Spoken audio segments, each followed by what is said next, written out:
Second है privatisation.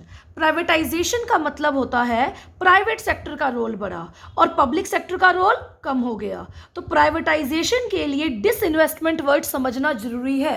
Disinvestment, investment होता है पैसा लगाना, डिसइन्वेस्टमेंट का मतलब क्या होता है? देखिए, गवर्नमेंट ने अपना सेक्टर प्राइवेट सेक्टर को बेच दिया। और कौन सा सेक्टर बेचा? जो सिक इंडस्ट्रीज थी, यानी जो इंडस्ट्रीज गवर्नमेंट से नहीं चल रही थी, गवर्नमेंट ने उन सारी इंडस्ट्रीज को प्राइवेट सेक्टर्स में बेच दिया, उन सारी इंडस्ट्रीज का डिसइन्वेस्टमेंट कर दिया। तो पब्लिक सेक्टर का रोल कम हो गया, प्राइवेट सेक्टर का रोल बढ़ गया, गवर्नमेंट की ट्रेजरी बढ़ गई, खजाना बढ़ गया, पैसा बढ़ गया, क्योंकि गवर्नमेंट ने कुछ इंडस्ट्रीज बेच दी प्राइवेट सेक्टर को, तो प्राइवेट सेक्टर से पैसा लिया होगा।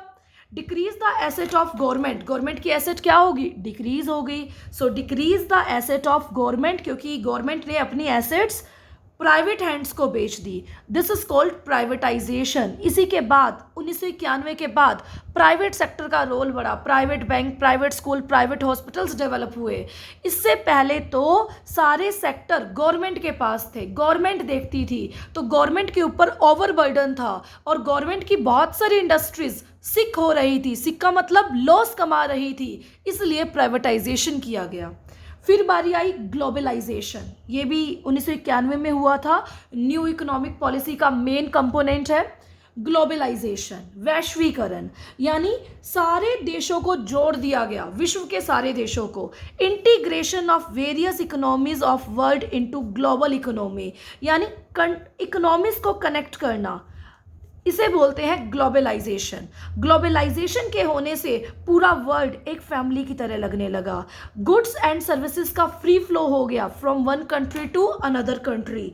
फ्री फ्लो हो गया एजुकेशन का from one country to another country. Free flow हो गया टेक्नोलॉजी का from one country to another country. Free flow हो गया रिसोर्सेज का from one country to another country. Free flow हो गया टूरिज्म का, बैंकिंग का, इंश्योरेंस का, यानी सर्विसेज का क्या हो गया? Free flow. Export import easy हो गए, रिस्ट्रिक्शंस कम हो गई, टैक्सेस कम हो गए ग्लोबलाइजेशन से। तो ग्लोबलाइजेशन की देन है एमएनसीज इंडिया में आई।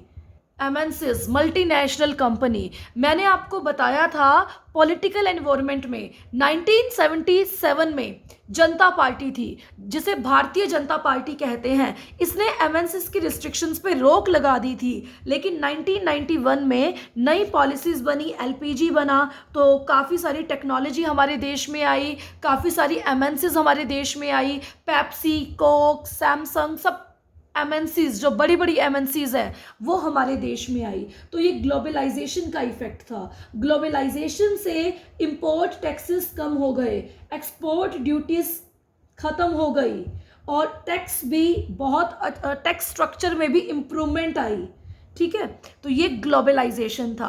तो न्यू इकोनॉमिक पॉलिसी के 3 कंपोनेंट है। लिबरलाइजेशन, लाइसेंस खत्म कर दिया इन्होंने, इससे पहले तो लाइसेंस लेना पड़ता था हर बिजनेस को स्टार्ट करने के लिए। प्राइवेटाइजेशन, और थर्ड क्या था? ग्लोबलाइजेशन। Liberalisation, privatisation, globalisation.